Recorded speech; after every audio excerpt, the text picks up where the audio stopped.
Amigas y amigos, señoras y señores, damas y caballeros, tengan muy, pero muy buena tarde. Sean bienvenidos a Conexión Académica. Mi nombre es Edgar Hernández Morales. Hoy vamos a platicar con el doctor René Santizo Fión. Él es especialista en cirugía general egresado de la Universidad de San Carlos de Guatemala. También tiene la especialidad en otorrinolaringología por la Universidad Autónoma de México. Es autor de los libros Desde el umbral de la muerte y del libro Morí y Vi.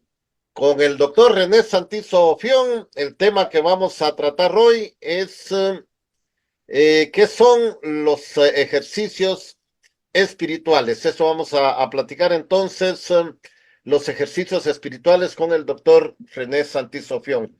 ¿Qué tal, doctor? ¿Cómo está? Bienvenido a Conexión Académica. Buenas tardes, Edgar. Buenas tardes a todas y todos. Aquí con ganas de hablar de un tema que nos solicitaron mi sobrina Ana Isabel. Así que te lo dedico a ella para poder aprender sobre los ejercicios espirituales, lo que es la mente, el bienestar, la salud física, mental y social, como dice la OMS. Pues bien, doctor, para comenzar, ¿qué son o cuáles son los ejercicios espirituales? Bien, Edgar, los ejercicios espirituales son unas herramientas que sirven al individuo para estar más sano y feliz, en pocas palabras.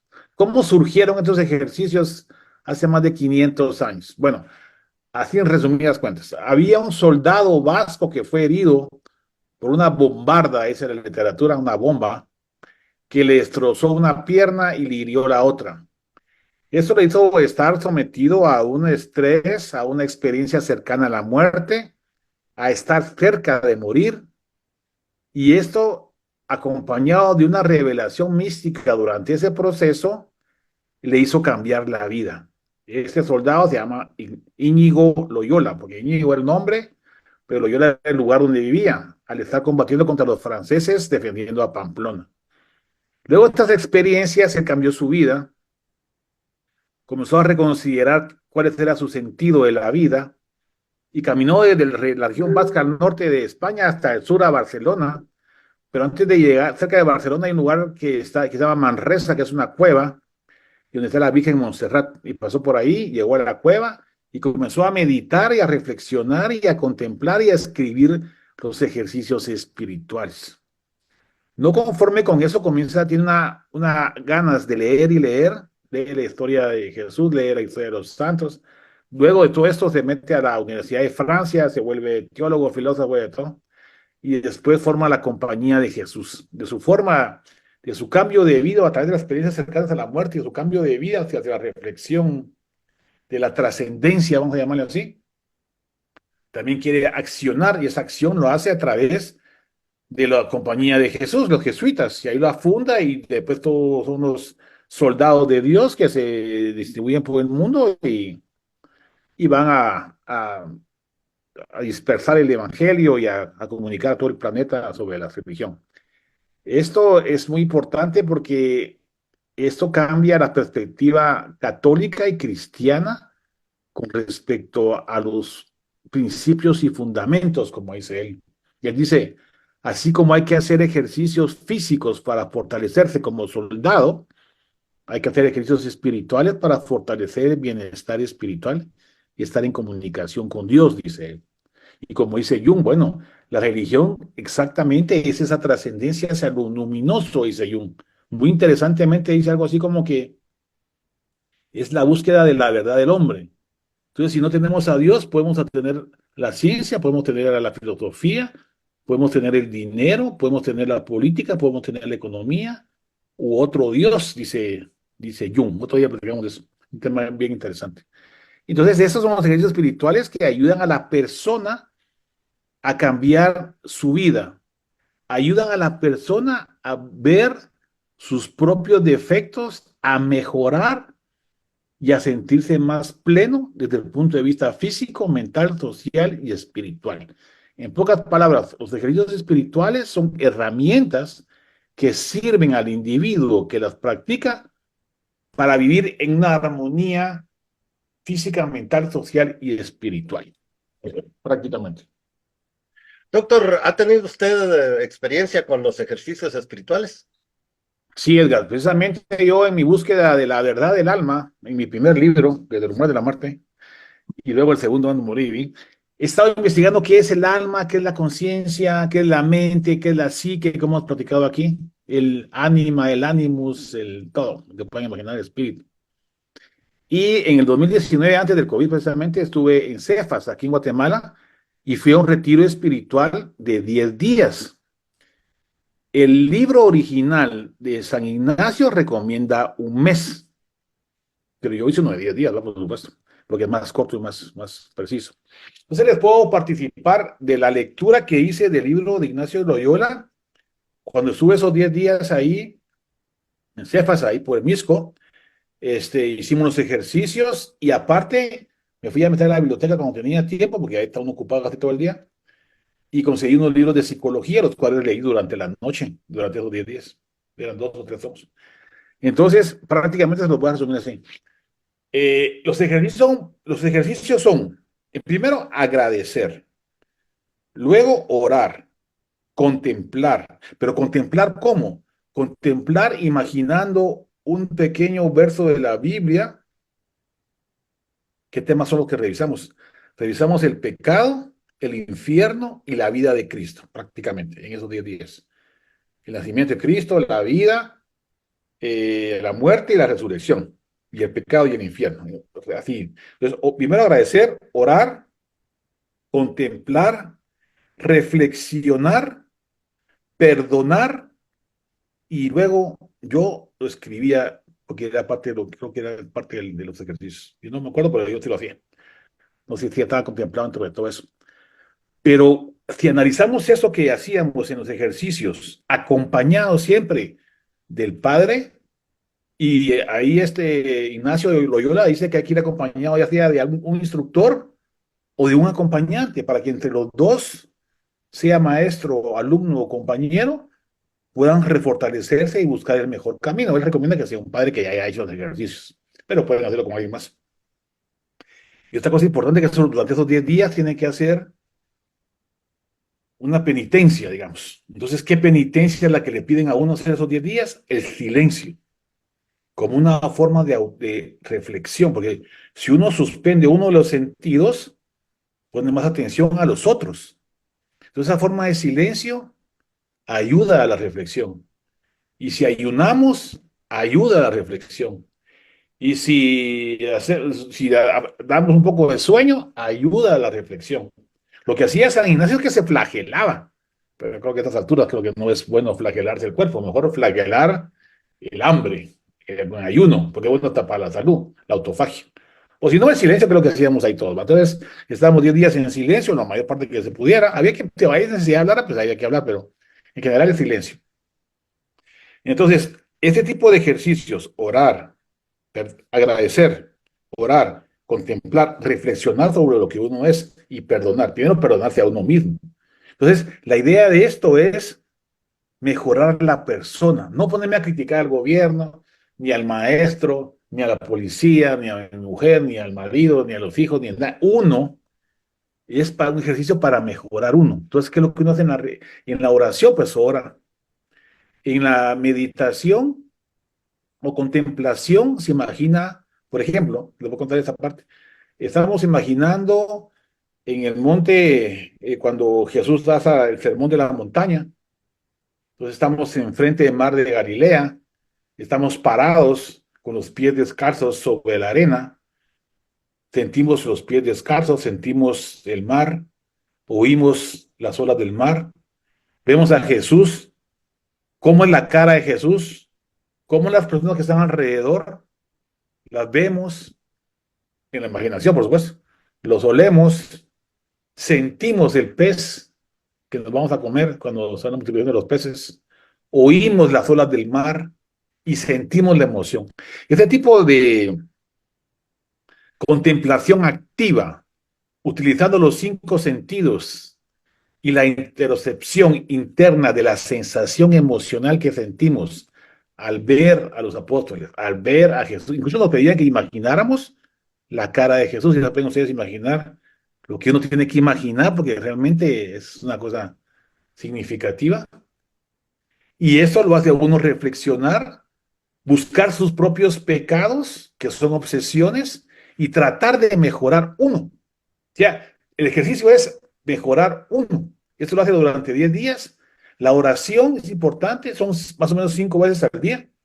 Y en el ínterin, pues uno escucha palabras, uno aprende psicología, uno aprende teología, aprende de neurociencias, aprende de matemáticas, todo lo que el padre le puede a uno ir fortaleciendo para aprender a hacer esos ejercicios con la naturaleza, una montaña, y una parte de ejercicio físico que es el caminar, a la capacidad que cada quien tenga, pues, y dormir temprano y levantarse temprano en la madrugada, es el sacrificio de levantarse temprano, para uno, pues, para mí, por lo menos.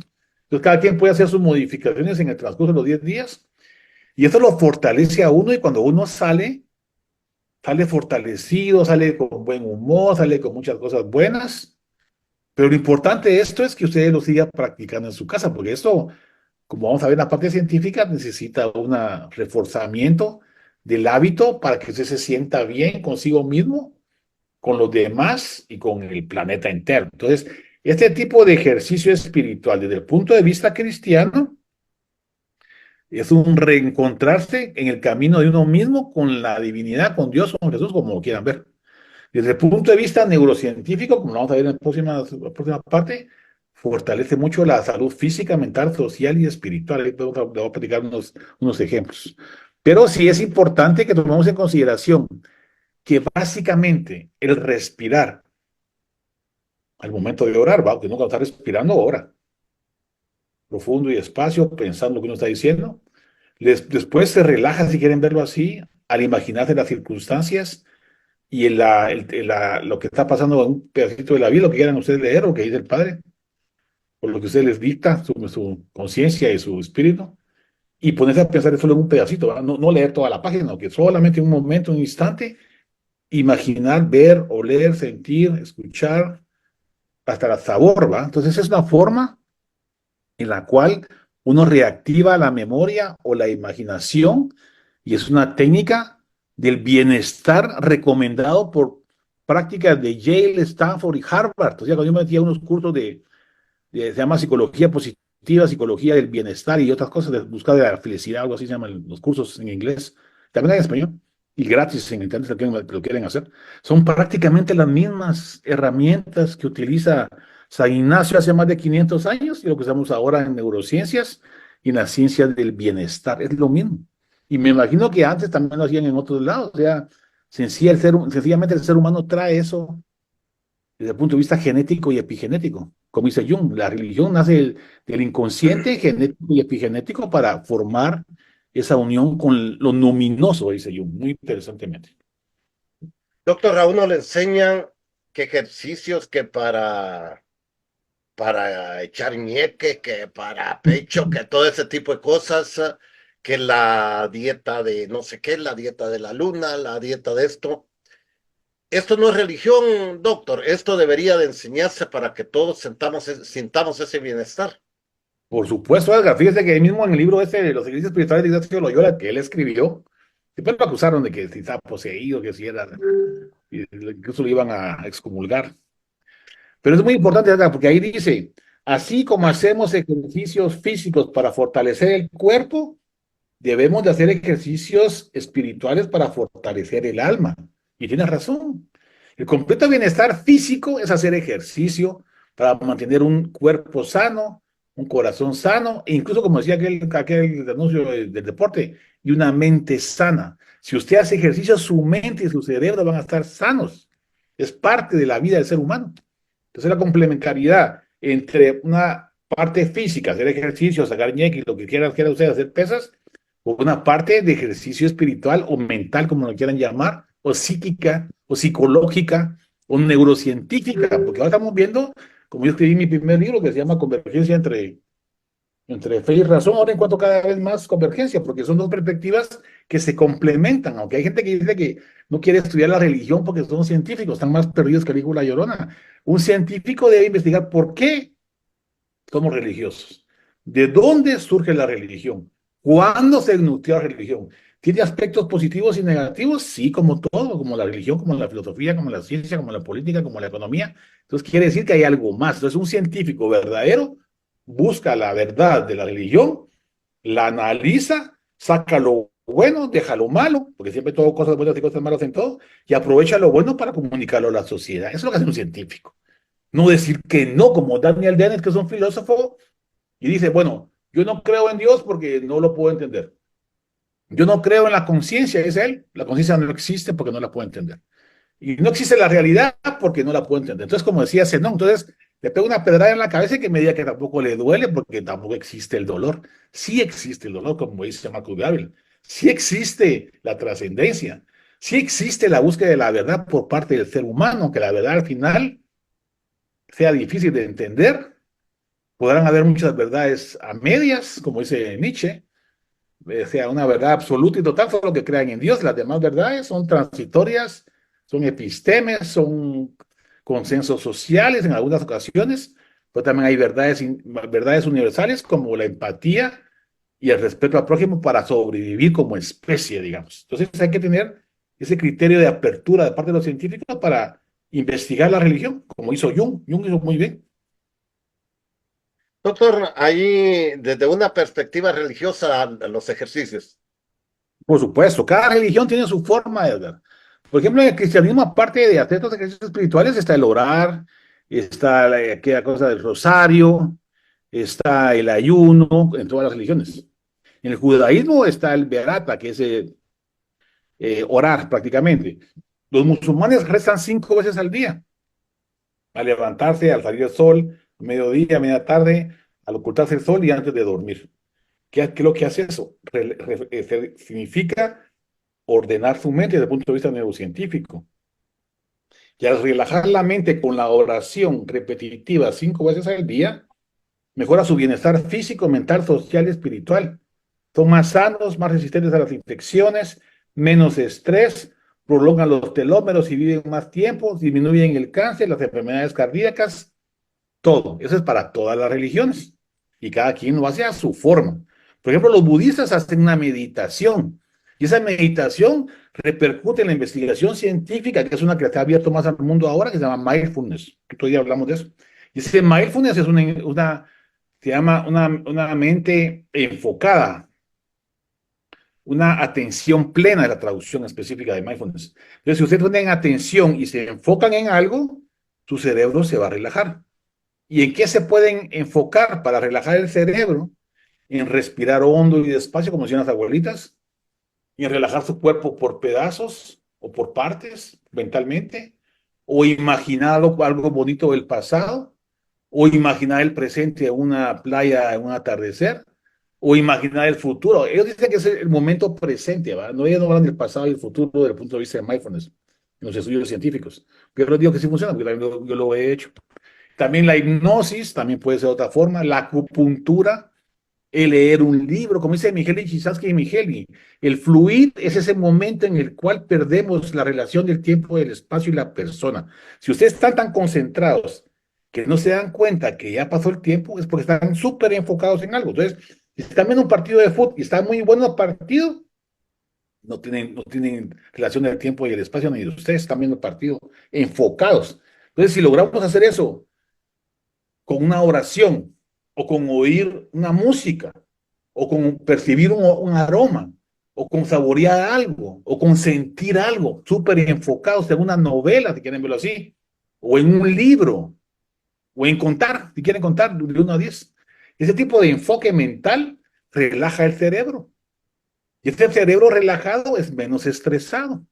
Entonces, si utilizamos el mindfulness, que viene de la meditación budista, podemos mejorar nuestra salud del estrés. Lo han hecho un montón de exámenes, un montón de estudios, y la ciencia cada vez más fomenta el mindfulness para no ponerle meditación, oración o contemplación, porque no quieren meter la religión porque sienten que los van a acusar porque son científicos hablando de religión, y no. Si lo que tiene que valer aquí en el mindfulness es la atención plena, que es su traducción literal. Entonces, si ustedes están concentrados en algo, haciendo algo en un reloj, o en una máquina, o sea, son mecánicos, están haciendo algo concentradísimos ahí, eso es fluir, es una mente enfocada. Y entre más tiempo mantengan la mente enfocada durante el día, durante periodos cortos de tiempo, más felices van a ser. Entonces, la gente es feliz con su trabajo cuando está enfocada en lo que está haciendo con pleno bienestar. Ese es el mindfulness. Por ejemplo, en el hinduismo está el mantra. Cuando recitan mantras, como rezar una oración, también es una forma de enfoque. También está el Maitri Shakti Prabha, que es un tipo de oración hindú que trata la manera de enfocarse, no sé, en el parinirvana, en Buda, o en cualquier cosa, en el mar, o en las olas del mar, o en la montaña, o en las nubes, lo que quieran. Y también en el sintoísmo está eso, el norito, que es un tipo de oración, y el ikigai, que es un equilibrio y un sentido de la vida. ¿Por qué vine? ¿Por qué estoy aquí? ¿Hacia dónde voy? ¿Qué es lo que necesito para levantarme todos los días, ir a trabajar feliz? Ese sentido de la vida que dice Víctor Frank. Víctor Frank escribió un libro cuando estaba en un centro de concentración nazi, centro de exterminio nazi. Entonces él miraba que la gente que tenía un sentido de vida, la gente que quería regresar con su esposo, la gente que quería escribir un libro como él, la gente que quería volver a su patria, la gente que quería ver a su hijo, la gente que tenía algo por qué sobrevivir, sobrevivía. Y había gente que estaba, patojos, jóvenes, que se morían a los 2 o 3 días ahí en Auschwitz, ahí en el centro de exterminio nazi, centro de concentración. Entonces, eso pues te preguntaba que por qué uno vivía y otros no vivían. Y determinó, a través de sus estudios, como era un psicólogo, ¿verdad? Un psiquiatra, creo que era, escribía ahí. Entonces, él, su sentido de vida era escribir y contar lo que estaba viendo ahí en Auschwitz. Y él dijo que el sentido de la vida es lo que lo mantiene a uno con la esperanza de vivir y levantarte cada día a trabajar. Hay un libro que se llama El sentido de la vida de Víctor Frank, lo pueden buscar a cualquier librería, léalo. Y ese es el por qué vivir, eso es lo que necesita el Ikigai del sintoísmo, o no, sintoísmo no. Ikigai es un pensamiento japonés milenario, que a ver de cuándo viene. No está exactamente, pero voy a buscar si estaba en el sintoísmo, ¿no? Y no está.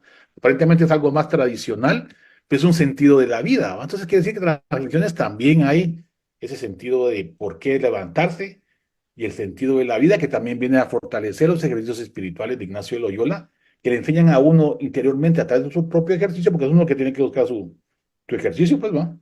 Entonces, mis defectos, mis virtudes, cómo mejoro mis defectos y cómo mejoro mis virtudes. Entonces voy a ser una mejor persona y voy a vivir más feliz, es un sentido de la vida.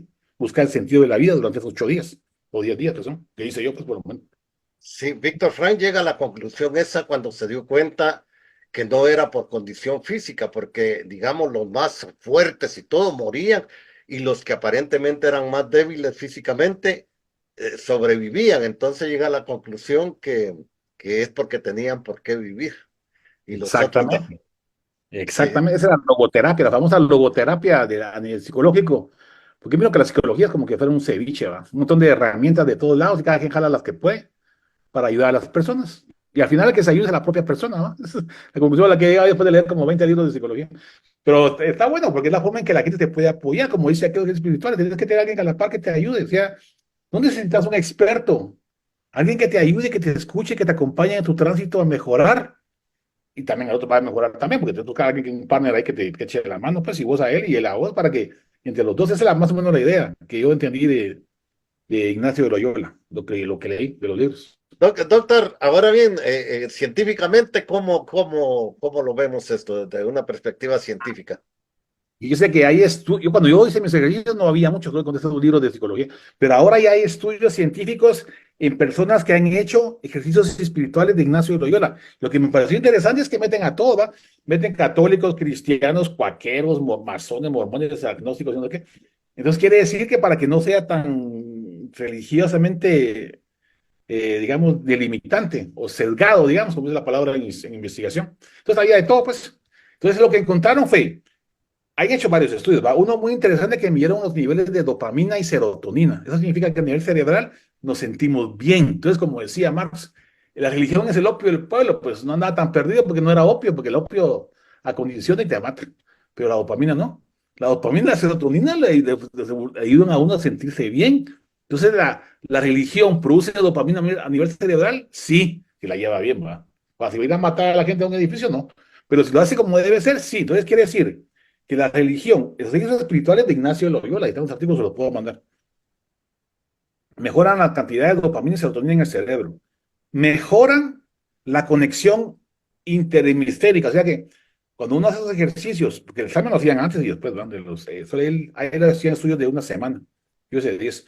Entonces, al entrar y al salir, cuando salía uno tenía más conexiones cerebrales, eso le da mejores perspectivas de la vida y uno puede aprender a ver desde diferentes perspectivas un problema y a buscar mejores soluciones y más rápidas. Por ejemplo, yo buscaba la verdad, la religión, la filosofía y la ciencia, lo hacía intuitivamente. Pero eso es lo que hace el cerebro cuando uno va a los ejercicios, le ayuda a hacer eso, con estudios científicos comprobados. Aparte, los ejercicios espirituales también mejoran en mindfulness, o sea, la oración. Aumentan los telómeros y usted uno va a vivir más y más feliz. Aumenta hasta los niveles de interleucina 6 y 5 que son antiinflamatorios. Aumenta las defensas del cuerpo. Baja la presión arterial. Disminuye el estrés. Disminuye la posibilidad de cáncer. Mejora el estado de ánimo. Mejora la depresión. Y en fin, hay un montón de... Ahora hay libros, hay congresos de todo eso. Cómo la religión llega a ayudar a las personas que llevan la religión bien, ¿verdad? O sea, acuérdense, todo, los libros y todas las ideas que yo he leído hasta ahorita, que son muchas, tienen aspectos buenos y aspectos malos. Lo que hace el bien y el mal, como hablamos en la práctica pasada, es el hombre, no es ni la religión, ni la filosofía, ni la ciencia, ni un libro, es la persona. Entonces, si yo leo este libro y miro lo positivo de este libro y lo aplico en mi vida para ser mejor, perfecto. Y lo que esté malo lo dejo ahí. Yo leí el libro de Mein Kampf de Hitler. Hasta ahí hay cosas buenas, hay cosas malas también, ¿no? Pero entonces uno agarra las cosas buenas y las utiliza. Ese es el famoso Übermensch de Nietzsche. El Übermensch de Nietzsche es el superhombre, o el suprahombre, o el ultrahombre, que logra determinar cuáles son las verdades útiles, para explicárselo así en pocas palabras, y las utiliza y deja las verdades inútiles o malas para no utilizarlas, no se hace bolas. Y así es todo en la vida, no se metan a querer creer algo que no es cierto, porque solo se van a meter en clavos. Entonces, aparte de eso, la religión en general o la espiritualidad, la religión es como ritos hacia la divinidad o luminoso, dice Jung, un religare, volver al origen. Y la espiritualidad la podemos entender como ese eje común entre las religiones. Religiones hay sintoístas, budistas, cristianas, musulmanas, judías y de todo. Esas son las religiones, ritos y tradiciones. Pero la espiritualidad podemos entenderlo como ese eje común de las religiones. ¿Cuál es el eje común de las religiones? El amar al prójimo y amar al enemigo según la cristiandad. Y eso es lo que hace común al ser humano. Y de esa influencia genética, empática, de ponerte en el lugar del otro, a través de usarlas en espejo, la teoría y la mente, posiblemente una teoría, surgió las religiones en toda la humanidad, en todo el planeta, en todas las personas, porque lo traemos en la cabeza, se llama genética. Y a través de la epigenética, que es la influencia cultural, formamos la sociedad y las culturas, los idiomas, el lenguaje, la matemática, la física y todo lo demás. Entonces, así vamos a entender que es una forma en que la religión ayuda a la salud física, mental, social y espiritual. Doctor, ahí por cuestiones de tiempo, pero agarremos ahí todavía un poquito, doctor, una síntesis de esto. Bueno, el justo medio, el bien común y la empatía del estudio de las religiones es aceptar cada religión por lo que es, cada quien que crea lo que quiera sin afectar al otro, cada quien que crea lo que quiera, respetándonos, conviviendo y buscando el bien común.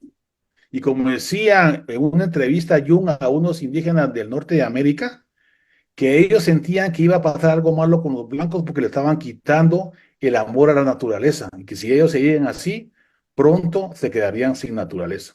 Y creo que van por el camino correcto. Entonces, tratemos de rescatar la naturaleza, tratemos de rescatar el planeta, de convivir en paz y sobrevivir para que nuestros nietos y bisnietos puedan vivir y gozar de la naturaleza del mundo. Bien, doctor, se nos terminó el tiempo, doctor. Muchísimas gracias por compartir con todos nuestros oyentes estos temas, doctor. Se lo agradezco muchísimo. Para servir, Edgar. Saludos a todos. Bien, amigas y amigos, llegamos al final entonces de un programa más de Conexión Académica. Hoy estuvo con nosotros el doctor René Santizo Fión. Él es especialista en cirugía general egresado de la Universidad de San Carlos de Guatemala. También tiene la especialidad en otorrinolaringología por la Universidad Autónoma de México. Es autor de los libros Desde el umbral de la muerte y del libro Morí y vi. Son los libros del doctor René Santizo Fión. Con él platicamos el tema el día de hoy, los ejercicios espirituales. Amigas y amigos, esto fue Conexión Académica.